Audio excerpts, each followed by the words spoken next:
Cristo me ayuda, me ayuda, me ayuda por Él a vivir. Cristo me ayuda, me ayuda, me ayuda por Él a morir. Hasta que llegue su gloria a ver. Good morning. It's good to be together again to study God's Word. Buenos días, es bueno estar juntos de nuevo para estudiar la palabra del Señor, hermanos. We're continuing our study of David, and of course, as we've studied so far, he's called a man after God's own heart, so we've really focused on the heart of David. Vamos a continuar el estudio de la vida de David, como ya hemos estudiado. Este estudio va enfocado acerca de David siendo un hombre conforme al corazón de Dios. Ese es el punto clave de esta lección. However, in the series of lessons we're going through right now, so far we've really focused on Saul and the problems that he's created in this relationship between David and Saul. Sin embargo, aunque hemos estado estudiando de David, en estas lecciones también nos hemos enfocado mucho en Saúl. En estas últimas lecciones nos hemos enfocado en Saúl y en su comportamiento y cómo ha afectado la relación suya con la de David. We were going to try to go through all of this in 3 lessons, but we kind of got derailed last week, so I changed it up. So this week we're going to try to finish what we were talking about last week, and we talked about Saul's vengeance, and now we're going to talk about David's faithfulness in 1 Samuel 24. We're going to be turning there. La idea era terminar esta lección en 3 partes. La semana anterior, sin embargo, no pudimos avanzar mucho, así que he tenido que cambiar un poco. La semana pasada vimos un poco acerca de la venganza de Saúl para con David, pero hoy vamos a enfocarnos más en la fidelidad de David. Vamos a estar en 1 Samuel 24 hoy. So we've entitled these lessons Heart of a Servant, and so we're kind of focused on how David is a servant of Saul during this time period. Así que a esta lección yo le di el título El corazón de un siervo. Y esta serie de estudios nos hemos enfocado precisamente en David, siendo un siervo del rey Saúl en este caso.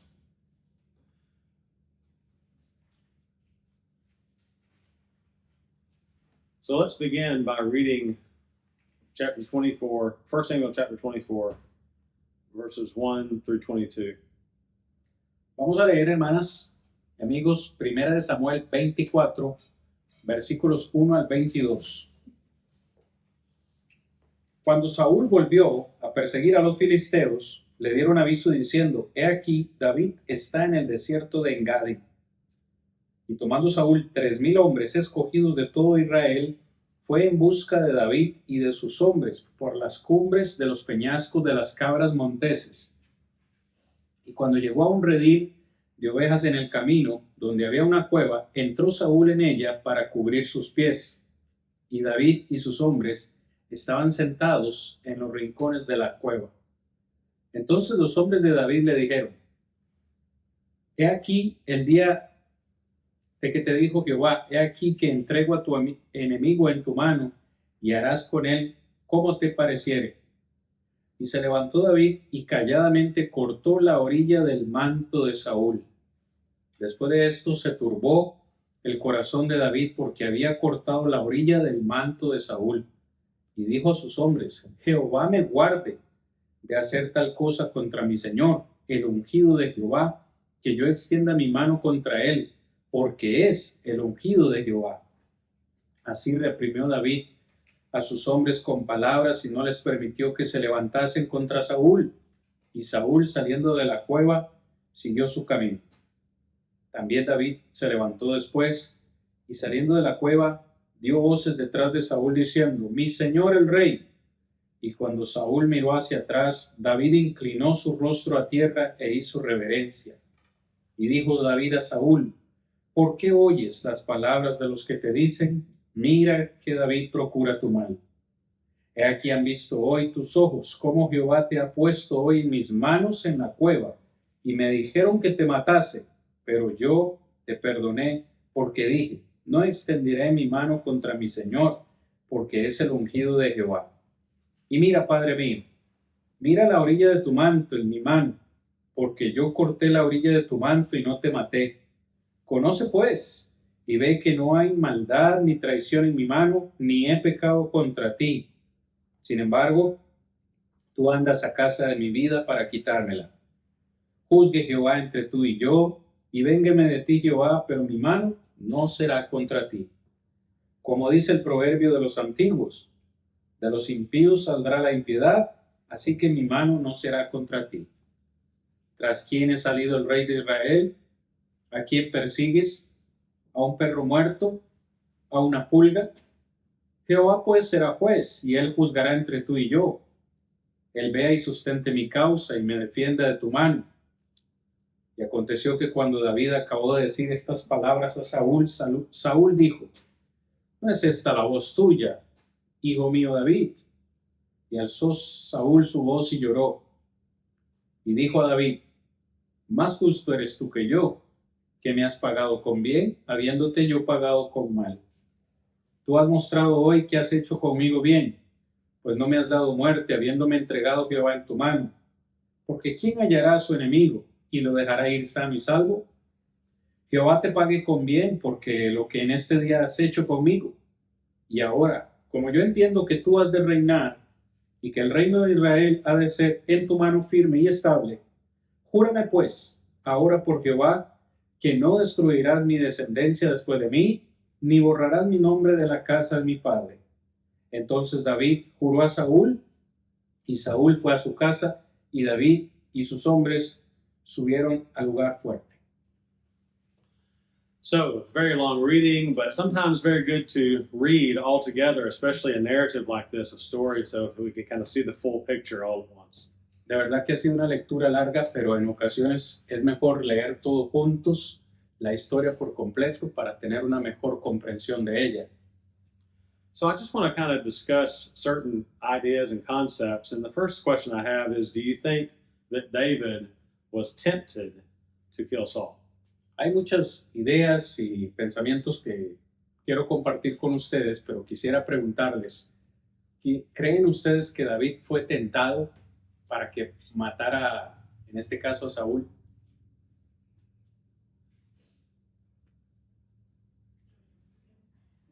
She says, no, I don't think so.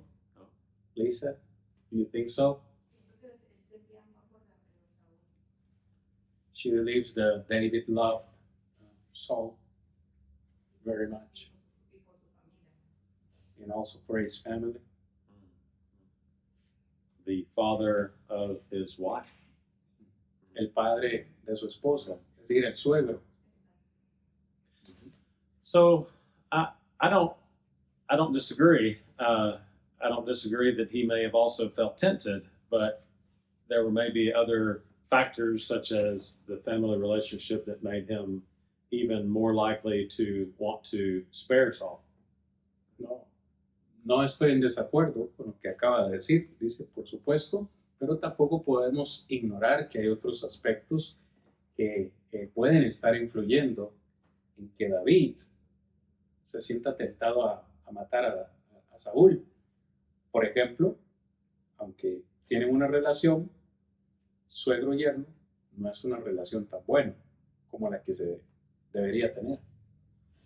So let's talk about you and me for a minute and how we would react.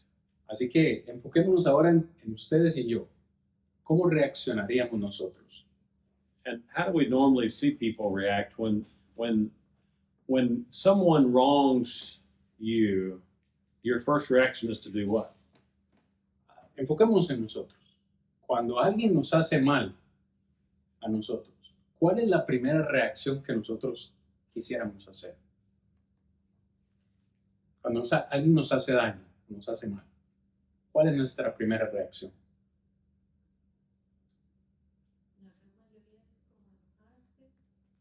Maybe we get mad, first place. Try to make justice by our own. Right. You ever seen, so kids do this a lot, right? When one kid hits the other kid and and then it begins to escalate, right? Because the second kid will hit back harder, right? Because they felt like it was an injustice and they have to make it even. Right? Esto lo vemos nosotros con los niños, ¿verdad? Cuando los niños empiezan a pelear y uno golpea al otro, las cosas como que comienzan a ponerse peor o a escalarse porque aquel al que golpearon golpea, pero golpea más fuerte, ¿no? Entonces se va poniendo la cosa más difícil. So isn't it human nature to want justice? No es una naturaleza humana desear la justicia. Yes. Yes. And the problem is, it's my nature to want justice for me against you, but not the other way around. El problema es que quiero la justicia para mí, ¿verdad? En este caso, y no lo aplicamos como para con el otro. Yeah. I want mercy for me, justice for you. En ocasiones quiero misericordia para mí, justicia para usted, ¿verdad? But David did not give in to that. Pero David no se comportó de esta forma. Consider how what David calls Saul in this passage. He refers to Saul in three different ways. Yo quiero que consideremos en esta lección cómo David llama a Saúl. Lo llamó de tres formas diferentes, por lo menos. One thing he says, he calls him Lord. Una cosa, o la primera forma en la que lo llamó, fue Señor. It's the idea of calling him master or calling him his superior. Otra forma de decirlo sería como maestro o un superior. Le dice Señor, le llama maestro, alguien que es superior. He still regards Saul as his own king. Todavía ve a Saúl como en su reino, sosteniendo su propio reino. So he respects that office of king, even though the king is doing him wrong by trying to kill him. Así que lo respeta como rey, aunque este rey lo quiere matar. Le sigue dando su lugar. What else did you see? How else does David refer to Saul? ¿Qué más ven ustedes, hermanos? ¿Cómo más le llama? ¿De qué otra forma le llama David a Saúl?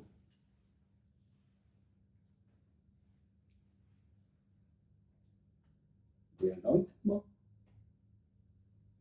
The anointed one. The Lord's anointed? Yes. El ungido, le acabo de decir yo al hermano. El ungido de Jehová. Así le llama David. And so, yes, my father's the other one. So El otro es mi padre. let's talk about that one first. So he has that family relationship that was already brought up, that he is married to Saul's daughter, making him in essence a son of the king. Vamos a hablar acerca de este que acaba de mencionar Lisa. David le llama padre. Al llamarle padre, está dejando en evidencia esa relación familiar que tenían. Entendemos, se casó con su hija y, dicho de otra forma, pasó a ser hijo político, como dicen ellos en inglés, hijo por ley, ¿verdad? Un hijo político. And so the other one you brought up, the Lord's anointed. Hablemos ahora acerca del ungido de Jehová. Es la otra forma que le llaman. So what does David mean when he calls Saul the Lord's anointed? Because wasn't David anointed to be king? Lo que quiero preguntarles es, ¿qué significa para ustedes que David le haya llamado el ungido de Jehová? ¿No fue que David había sido escogido ya para ser el rey? ¿A qué se refiere entonces?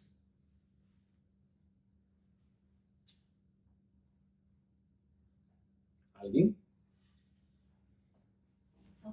Saul was anointed and he was actually king during that time. So David did not have that. God had not given him the kingship at that moment. En ese momento, Saúl había sido ungido como rey y seguía reinando. Aunque ya David había sido escogido, todavía no había comenzado su función como rey. Es decir, en otras palabras, el que todavía es rey es Saúl, no David. So David has this opportunity. His men even encourage him to take this opportunity to kill his pursuer, and yet he doesn't take it. Podemos ver que David se le está dando la oportunidad, incluso sus hombres le dicen que ahora tiene la oportunidad de matar a su perseguidor. Sin embargo, decidió no hacerlo. But he takes the opportunity to do something even better, which is to turn away Saul's wrath at this time. Pero tomó más bien esa oportunidad David para hacer algo diferente, y fue para cambiar la ira que Saúl sentía contra él. Matthew 5:44 says, to love your enemies, bless those who curse you, and do good to those who hate you. Como hablábamos esta mañana, Jesús dice en Mateo 5:44, ama a tus enemigos, bendice a aquellos que te maldicen y haz bien a aquellos que te odian. Romans 12:21 says, do not be overcome by evil, but overcome evil with good. Romanos 12:21 dice, no seas vencido por el mal, sino vence al mal con el bien. I think David understood these ideas, these concepts, and then also this one from Romans 2:4. It says, the goodness of God leads you to repentance. Yo creo que David, dice el hermano, entendió todos estos conceptos y en específico también lo que dice Romanos 2:4, que quiero leer textualmente. Dice, no menospreciéis las riquezas de su benignidad. Just the first part. Despite the riches of your goodness. Yeah, you can read, yeah. Or the whole thing. You can read, well, whatever, I mean, that's all that I wanted to talk about. Let me read the whole thing in Spanish. Sure. Leo todo el versículo. O menospreciáis las riquezas de su benignidad, paciencia y longanimidad, ignorando que su benignidad te guía al arrepentimiento.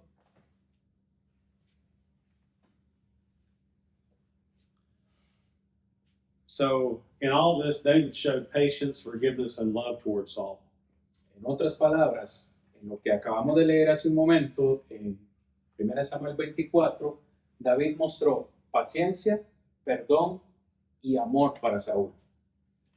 So, we talked about the respect David had for the office of king. We talked about the family relationship that he had to Saul. And we also talked about how he saw Saul as God's appointed one to this office. So with all that, he was able to turn away any temptation he may have felt towards killing Saul.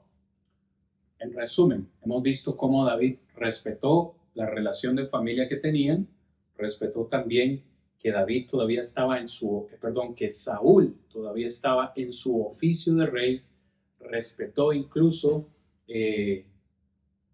toda la situación que se estaba dando al punto que actuó con estos ingredientes, paciencia, perdón y amor, con la única intención de que Saúl cambiara su actitud, cambiara su forma de pensar con respecto a él. So I think one of the important lessons for us to learn from this interaction and what David did here is that when we find ourselves in a situation where we feel like some injustice has been done towards us, how are we going to react? Yo creo que una de las lecciones importantes que nos deja este estudio, y en especial el de hoy, es cómo vamos nosotros a comportarnos, cómo vamos nosotros a reaccionar cuando alguien nos quiere hacer daño o nos hace daño. Para mí es una de las lecciones principales que nos deja este estudio, dice el hermano. The New Testament also says, the Lord says, vengeance is mine, I will repay. El Nuevo Testamento también dice, mía es la venganza, yo pagaré, dice el Señor. So, am I going to seek out my own form of justice, or am I going to wait on God to make things right? Así que en esas situaciones, ¿voy a buscar yo cómo hacer mi propia justicia o voy a dejar que sea Dios el que actúe con esas personas? Am I more interested in how I feel and how this has impacted me, or am I concerned about the other person and how my actions can help them. Así que en esas situaciones voy a enfocarme más en cómo me siento yo o voy a enfocarme más en la otra persona. Cómo hacerle sentir o cómo ayudarle a la otra persona. It's very hard to do this, right? To love your enemies, to bless them, to do good to them. ¿Es esto realmente difícil de hacer? Amar a sus enemigos, bendecirlos y hacerles el bien. But what does that take? It takes putting myself aside, right? Taking my concerns and my wants and my desires and setting them aside and putting the other person ahead of myself. Lo difícil de eso es que para hacerlo, yo tengo que dejarme a un lado, poner a la otra persona por encima y dejar mis deseos, mis ocupaciones o mis preocupaciones aparte para poner a la otra persona en primer lugar. Eso es lo difícil de hacer eso. In this moment where David could have killed his pursuer, he instead looks for a way and finds a way to turn his wrath away and to keep Saul, at least for another day, from doing that which is evil. Así que David tomó esta oportunidad y buscó una forma y la encontró para, de nuevo, hacer cambiar la actitud de Saúl, quitarle la ira que tenía, por lo menos en ese día, porque luego me imagino el hermano hablará de lo que pasará después, pero al menos por ese día logró que a Saúl se le fuera la ira que tenía. And we've talked about how David refers to Saul and therefore how he saw his pursuer, Saul. But what about how David saw himself and pictures himself in this conversation with Saul? Ya hemos hablado acerca de cómo David está viendo a Saúl en ese momento. Lo llamó de 3 formas, ya las mencionamos, pero ahora quisiera enfocarme un poco más en cómo se ve David a sí mismo. No cómo ve a Saúl, sino cómo se está viendo a sí mismo él en esa ocasión. Notice verse 14, what David calls himself. Por favor, noten el versículo 14, cómo se ve David a sí mismo. ¿Tras quién ha salido el rey de Israel?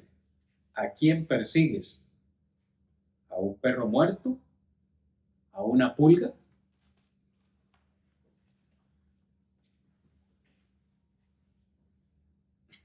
Instead of making himself important and talking about how Saul had done all this wrong and how he needed to be lifted up, he instead continues to show that he is lowly, that he is not someone important for Saul to worry about.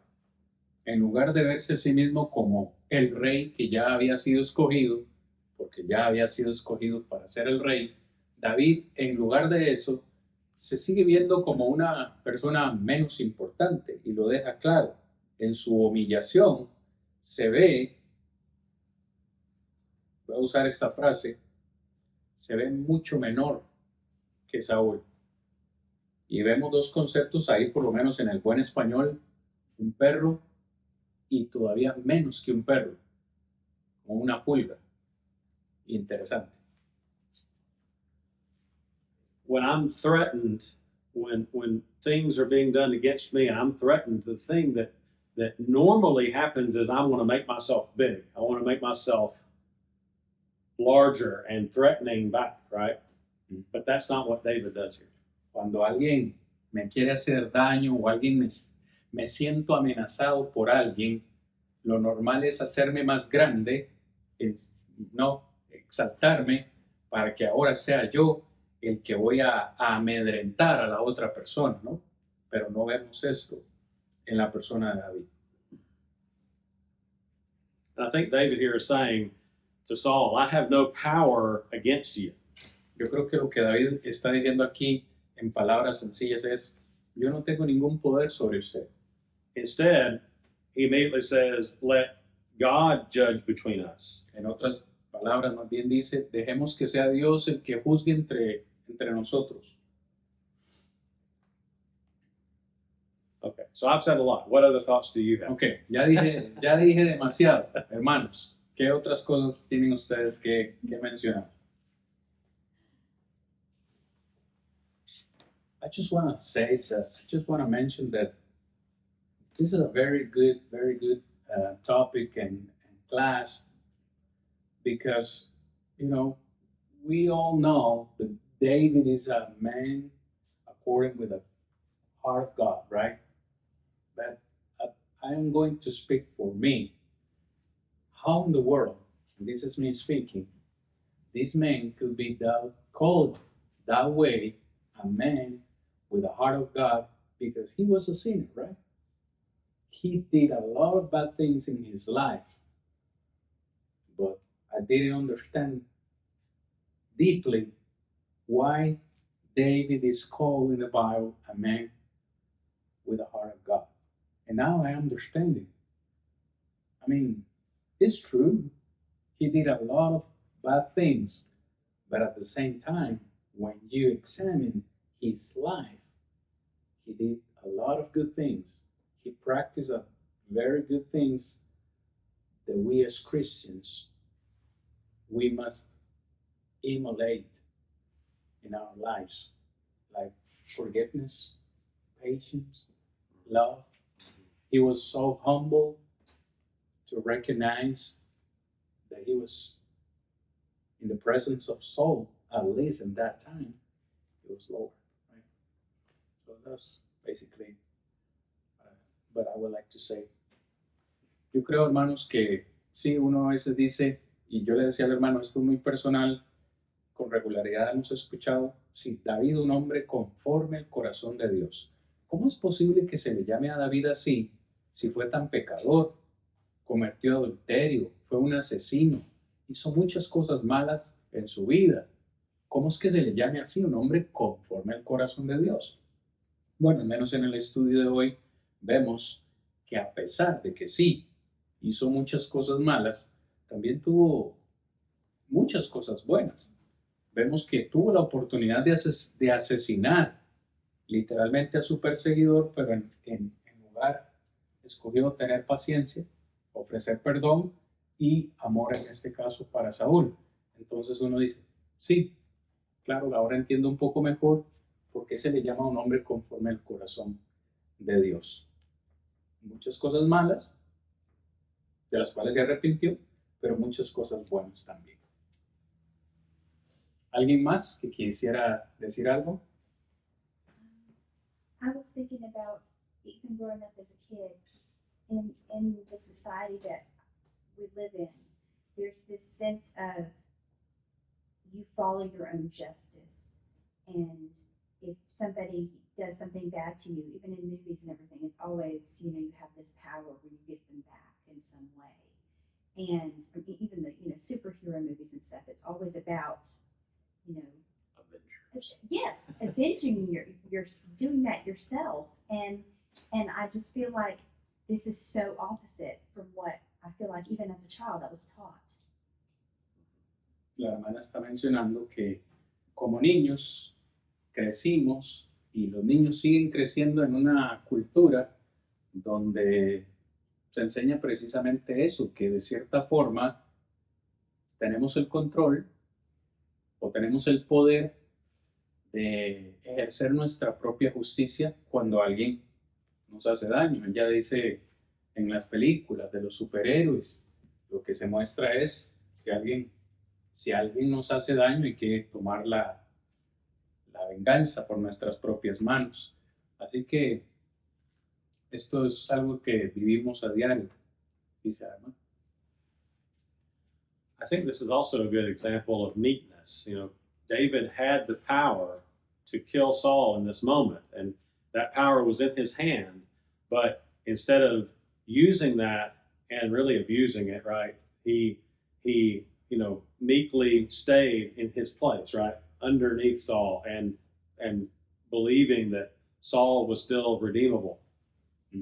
Otro aspecto que vemos en la vida de David, dice el hermano, es como esa mansedumbre. David tuvo la oportunidad de matar a Saúl, sin embargo decidió no aprovecharla. Pudo haber tomado ventaja de ella, sin embargo no la aprovechó se mantuvo con mansedumbre, calmado, y otra vez, y lo ha mencionado varias veces el hermano, con la esperanza, y eso es lo maravilloso, que yo le rescato también de la lección, porque lo ha dicho varias veces, con la esperanza de que Saúl cambiara su comportamiento. En lugar de matarlo, esto no es traducido, eso no lo dijo él, lo digo yo. En Costa Rica decimos, muerto el perro, se acaba la rabia. Si David mataba a Saúl ese día, se acababan sus problemas. Ya sin Saúl no había quien lo persiguiera. Pero sin embargo, decidió mostrarle mansedumbre y misericordia porque pensaba que Saúl podía cambiar. One more thing that I'm saying, I wasn't translating, obviously. I was just mentioning a couple things extra. But you mentioned it like twice or three times, I guess. The way David acted with Saul is because in his mind probably and also in his heart, he felt that Saul was going to change his way. And that's basically the main thing or the main reason he's acting in this way. And she's mentioned that obviously in all this reading, we can see that David loved Saul no matter what. Even when Saul was trying to kill him and doing something bad against him, he always showed his mercy, his patience, his love. I mean, if you think, what would happen if David killed Saul that day? No more problems, right? No more persecuting. But instead, he decided to stop, think for a moment, and act in that way because he thought Saul was going to change his mind, his ways. So that's very, very important in this class. I also think that, when we talk about meekness, we talk about the way that David was showing patience, forgiveness, love, that sometimes, we look and say, well, but was David really taking up for himself? Was he really defending himself in this? And in a sense, he was, right? When you look at what he did. Parte de lo que estamos diciendo, hermanos. But the way he was taking up for himself was not the way man seeks justice, right? But as God seeks justice. And I think we can see that in Psalm 57, if you'll turn there. La forma en la que David actuó no es la forma en la que actúan los hombres, sino en la forma en la que hubiera actuado Dios. Y esto yo lo quiero que lo leamos, dice él en un salmo. Psalm Psalm 57 and 142 were both written during this time period about this event. Estos dos salmos, el Salmo 57 y el Salmo 142, fueron salmos que se escribieron en este periodo de tiempo cuando sucedió esto que estamos hablando. El hermano quiere que leamos el Salmo 57, 1 al 3. We're going to see that, David is trusting in God, and he's trusting in God to take care of the situation, not to do it himself. Lo que vamos a ver es a David confiando en Dios, confiando en que Dios va a tomar acción en lo que está sucediendo y no es él el que va a tomar la acción. Dice el verso 1, ten misericordia de mí, oh Jehová, ten misericordia de mí, porque en ti ha confiado mi alma y en la sombra de tus alas me ampararé, hasta que pasen los quebrantos. Clamaré al Dios Altísimo, al Dios que me favorece. Él enviará desde los cielos y me salvará de la infamia del que me acosa. Dios enviará su misericordia y su verdad. Any thoughts or questions before we move on to this next portion of our lesson? Hermanas, ¿alguna pregunta o comentario antes de que continuemos con el resto de la clase? Bien. All right, let's go to to 1 Samuel 26. Vamos a volver a 1 Samuel, ahora en el capítulo 26. Primera de Samuel, hermanas, 26. And we'll just read the first 11 verses, please. Vamos a leer los primeros 11 versículos. Dice así: Vinieron los cifeos a Saúl en Gaba, diciendo: ¿No está David escondido en el collado de Aquila, al oriente del desierto? Saúl entonces se levantó y descendió al desierto de Zif, llevando consigo 3,000 hombres escogidos de Israel para buscar a David en el desierto de Zif. Y acampó Saúl en el collado de Aquila, que está al oriente del desierto junto al camino. Y estaba David en el desierto, y entendió que Saúl le seguía en el desierto. David, por tanto, envió espías, y supo con certeza que Saúl había venido. Y se levantó David y vino al sitio donde Saúl había acampado, y miró David el lugar donde dormían Saúl y Abner, hijo de Ner, general del ejército. Y estaba Saúl durmiendo en el campamento, y el pueblo estaba acampado en derredor de él. Entonces David dijo a Ahimelech, Eteo, y Abisaí, hijo de Sabia, hermano de Joab: ¿Quién descenderá conmigo a Saúl en el campamento? Y dijo Abisaí: Yo descenderé contigo.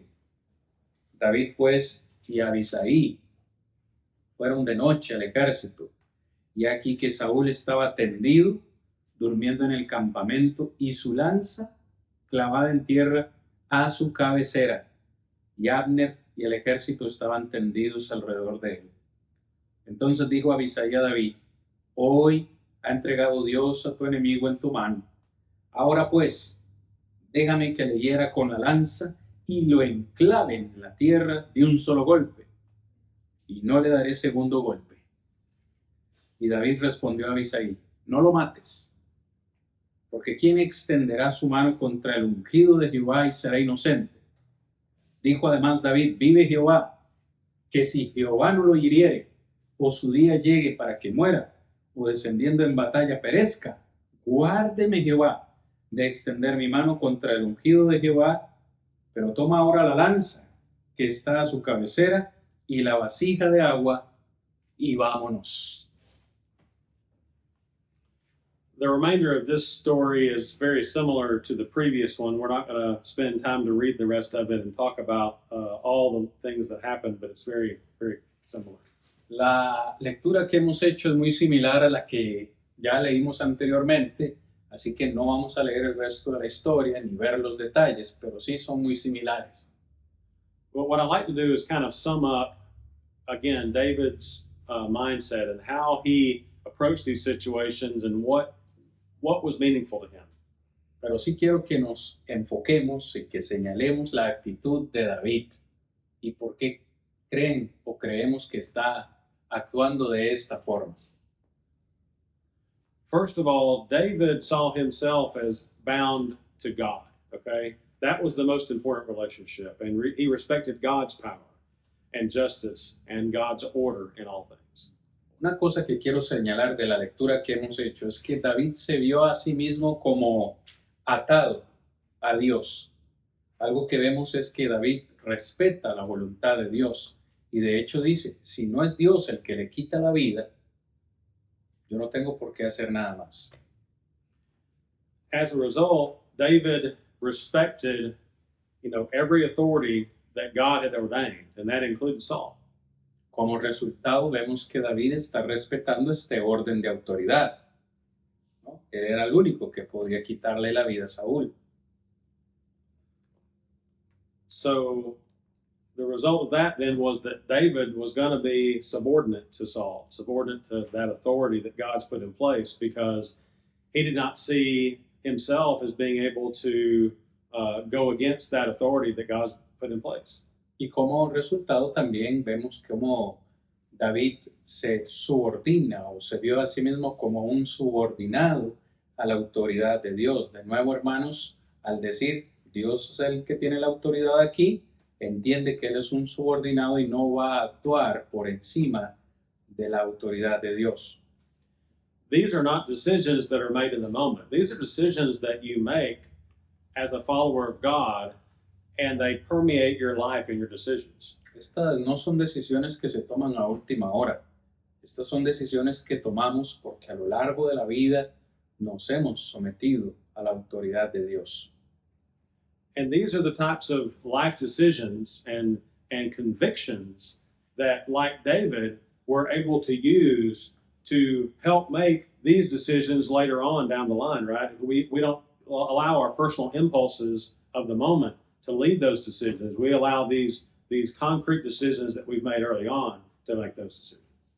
Así que lo que estamos viendo acá, hermanos, es que cada una de esas decisiones que David tomó en estos momentos cruciales en su vida fueron decisiones que fueron basadas no en impulsos personales, sino de nuevo en esa sujeción, en esa subordinación que él tenía a la autoridad de Dios. David nunca dejó que los impulsos personales, humanamente hablando, lo llevaran a tomar esas decisiones.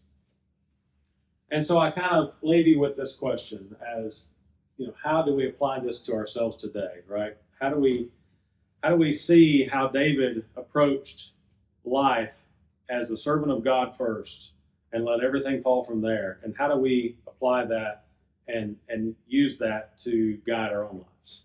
Yo quiero que terminemos todos, dice, con esta pregunta. ¿Cómo se aplica a nosotros esto hoy en día?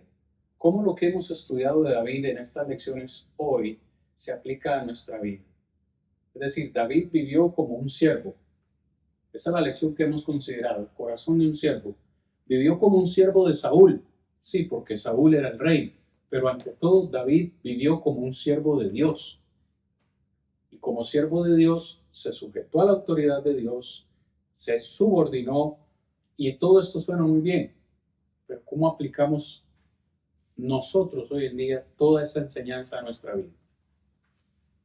What comments or questions do you have before we close? ¿Alguna pregunta o comentario para antes de cerrar?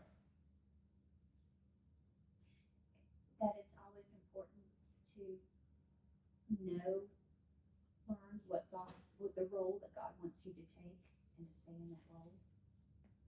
Es importante, dice la hermana, comprender cuál es el rol, cuál es el trabajo que Dios quiere que hagamos y mantenernos siempre en ese rol, en ese trabajo y no salirnos de ahí. David comprendió que él era un siervo. Antes de ser rey, fue siervo. Y eso lo comprendió David.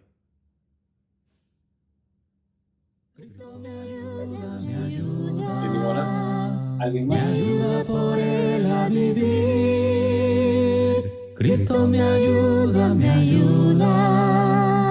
ayuda por